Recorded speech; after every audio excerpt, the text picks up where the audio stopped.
Want to go for a ride up to Lookout, Jono? Yeah, sure. That's a good ride. I haven't been up there since Chloe's accident. How about a race, first to the top? I'm up for that, as long as you don't mind coming second, Jack. Ha. You think you're faster than me up that hill? You better get your skates on, Jono. I will have had time for a long rest and a cool drink by the time you join me at the Lookout. You're on, Jack. Go! Wait, what? That's not fair. Hang on. Nah, you gotta catch me.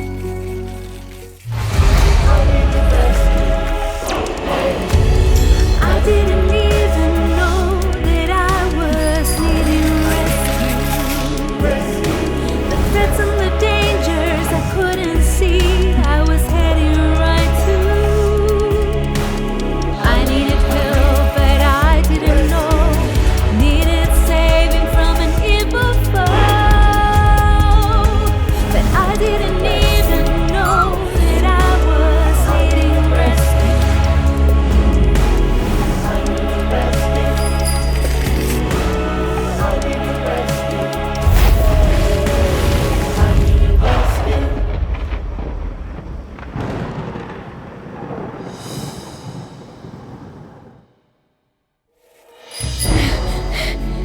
How are you going? Back there, Jack? I'd be right ahead of you if you hadn't cheated at the start. Being a sore loser. Are we now, Jack? Once we reach the top, let's ride home past the park. It's a bit longer that way. Unless your legs are too tired, of course. Yeah, okay. I will have caught you by then. It's such a lovely afternoon, Mel. Yeah, it was a great idea to meet here and read some more of that story we have been looking at. Did you bring your book, the Bible? Oh no, I didn't. It's probably still at home. Mine's at home too. Oi, what are you girls doing sitting on my bench? Your bench? Yeah, my park, my bench. So get off. This is not your park, and this is not your bench, Kade. We can sit here if we like. Yeah, let's go, Allie. Maybe Kade can sit on the bench all by himself and have a little bit of a think about how he can be nicer to people. Yeah, let's go. It's not as nice here as it was a few moments ago.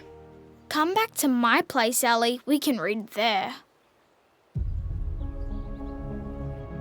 Hi, Mum. Hi, Mrs. King. Hello, girls. We are home early because, first of all, we forgot to take the book we were going to read. And then Kade told us to get off the park bench we were sitting on because apparently he owns the park and the bench. Because we were sitting on it, he ordered us off. So we just left him there. Kade seems to be making many poor choices lately. Hopefully he will learn how to treat people nicely one day. It is not a good pathway he is currently choosing. Anyways, Allie, let's have a look at the story about what happened in Egypt with Pharaoh and the Israelites. I actually want to know if Pharaoh listened to Moses and let the Israelites leave Egypt so that they could get back to the land that God had promised them.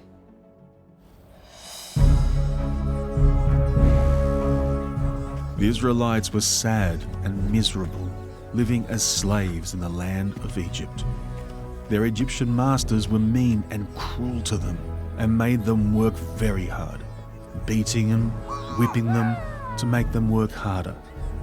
God saw how bad things were for his people. So he sent Moses and Aaron to ask Pharaoh, the king of Egypt, to let his people go.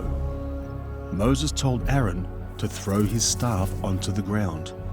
Immediately, it turned into a snake. Pharaoh's wise men and magicians used their trickery to turn their rods to become snakes also. But Aaron's snake rod ate up all of theirs. Pharaoh's heart became hard, and he refused to let the Israelites go, making them work even harder. The Egyptians did not worship the one true God. Instead, they worshipped their idols. Pharaoh thought they protected him and his country. One of the gods the Egyptians worshipped was the river god Hapi.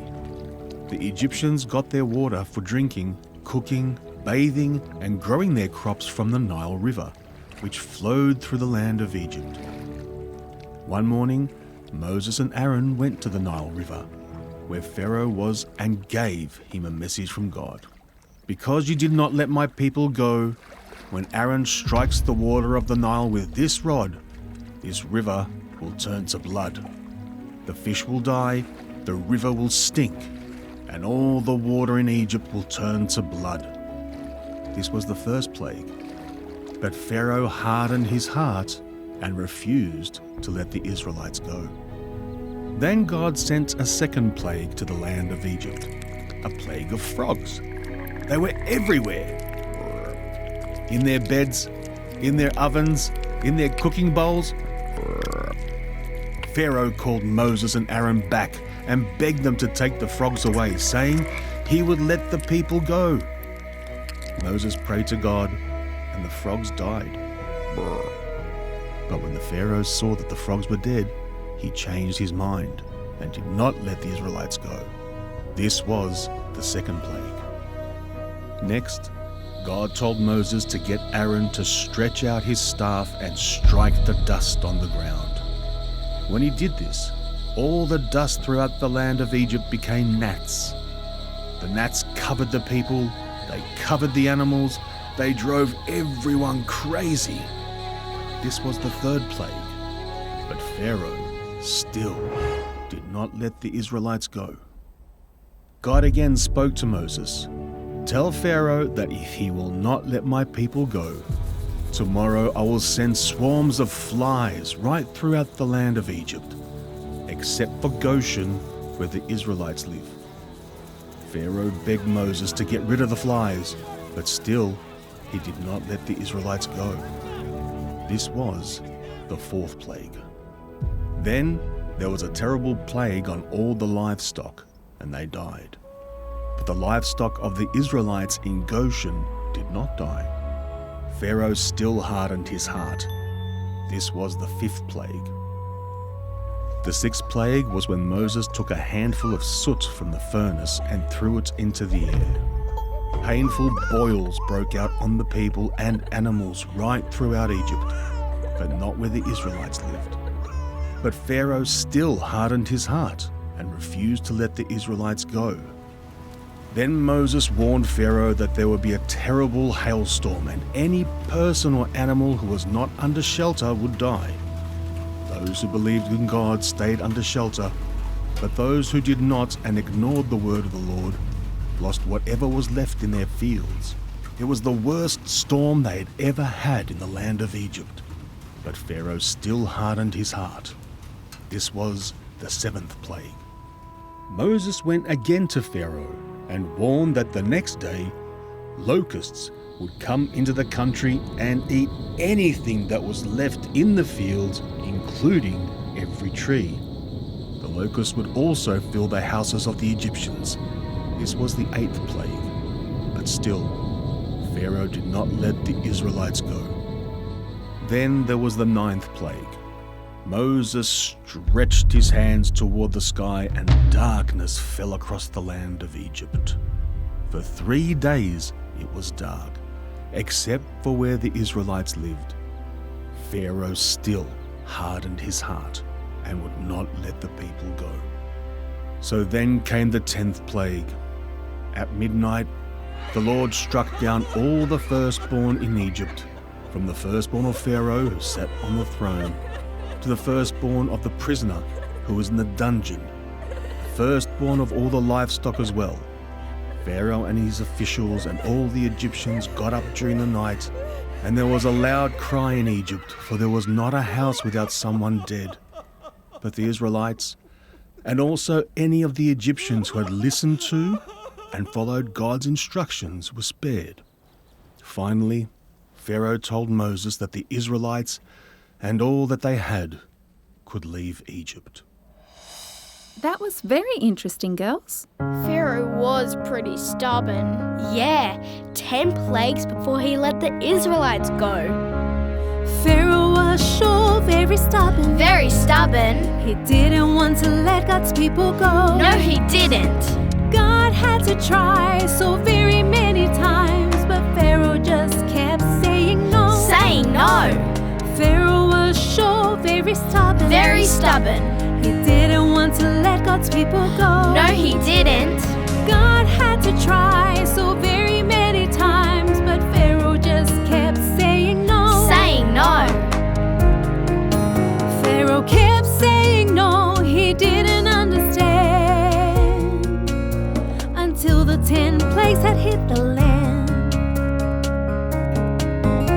So let us not also be so stubborn. No way. If God is telling us something too, That's for sure. we need to listen and obey to what God has to say and not learn our lesson the hard way.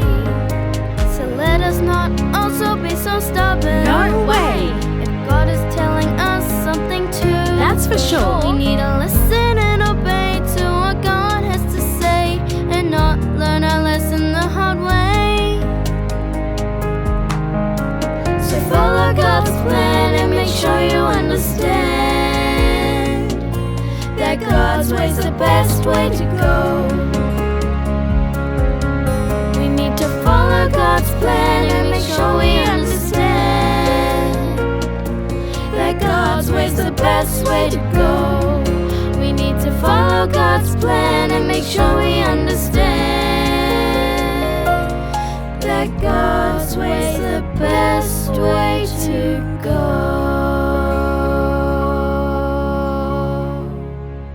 You know, girls, I think that this story has been showing us more about God's rescue plan and the struggle between good and evil. Yeah, that's what we read today with Mrs. Jones in the library. She has a new book called The Rescue. And it said something about God having to intervene to get them out of Egypt so that he could keep his rescue plan on track. Yeah, I think that was because the rescuer was gonna come to Earth through his family. And didn't it also say something about Satan doing everything he could to stop this from happening? Yeah, it did. Because Mum, Pharaoh even tried to have all of the Israelite baby boys killed. God had to protect baby Moses. Because Moses was going to become the leader of the Israelites. I'm impressed, girls. Sounds like you have learnt lots about this story.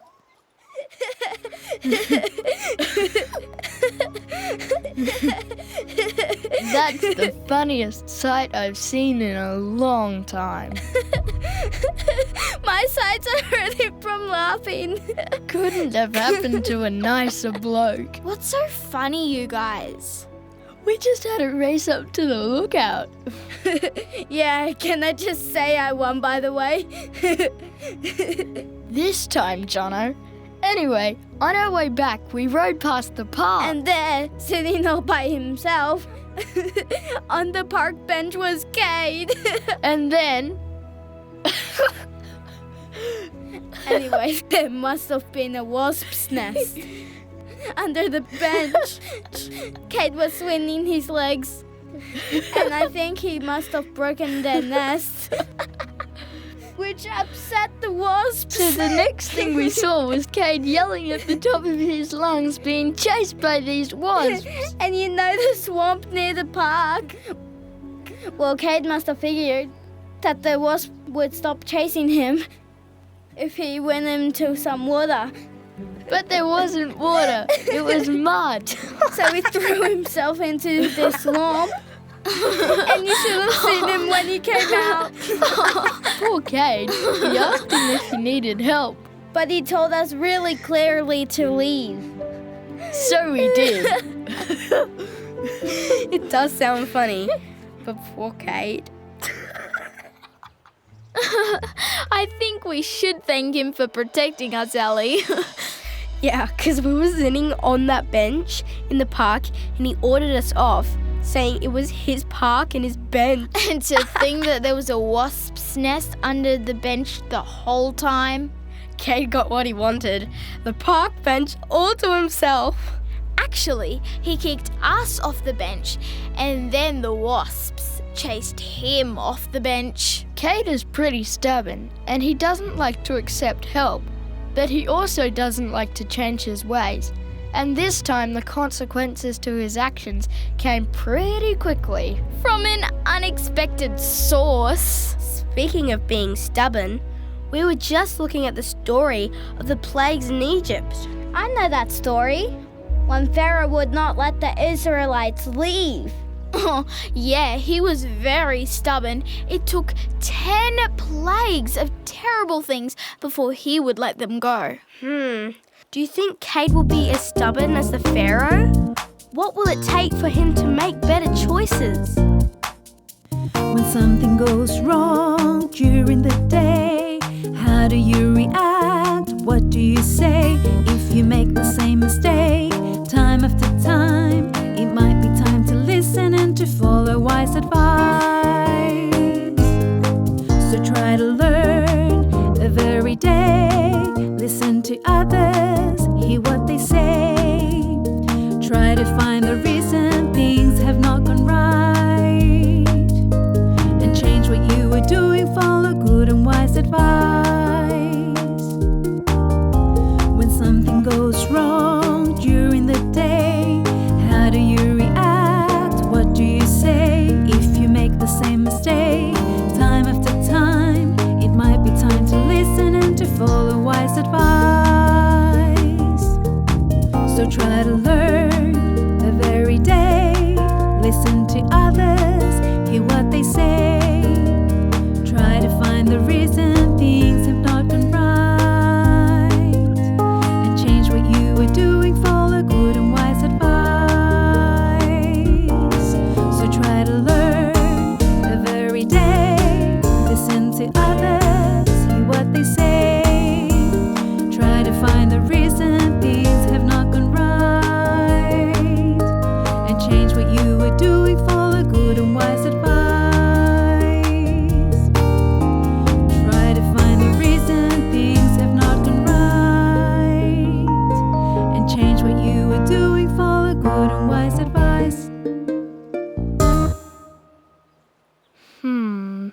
Follow wise advice.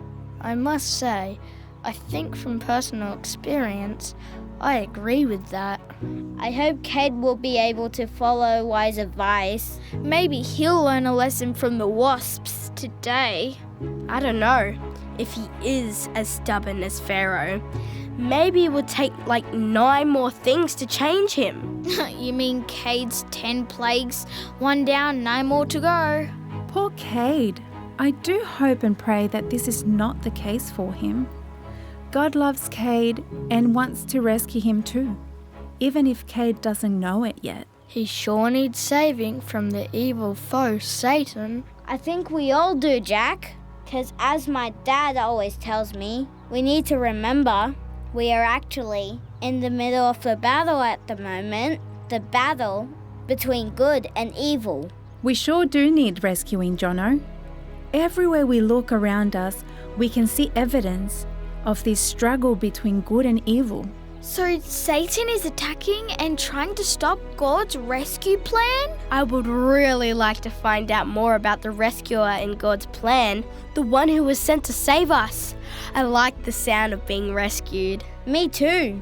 Hey, I need to go, guys. I promised my dad I wouldn't be out too late today. I'll open the gate for you. Make sure you shut it too. We don't want Scruffy getting out. Hello, Kelly. Hi, Joe. So, what's new over here in the library? I don't get here as often as I like. Life is pretty busy. Yes, I can relate. Between classes and keeping up with marking, chasing late books, and of course, getting the new books ready for borrowing. Speaking of new books, The Rescue. I don't think I've seen that book before. It's one of our new ones. I just put it up on display today. Looks intriguing. It's been generating quite a bit of interest already. There is a book that is more important than any other book, ever. So we will call it The Book. In this book, you will find the story of the greatest rescue plan ever. Now that has got me interested. When can I borrow this one, Kelly? I can put you on the list, Joe. There are a few interested parties ahead of you. Okay, I'm happy to wait my turn. Yes, Joe, you are so right. The battle between good and evil is very real. I want everyone to have the chance to know of my love for them and the plan that I have to save them. So many people don't even know that they are in need of rescue. There are threats and dangers all around that they are heading right towards. My plan is available to all to save them, but they need to know about it. Mel, have you fed Scruffy today?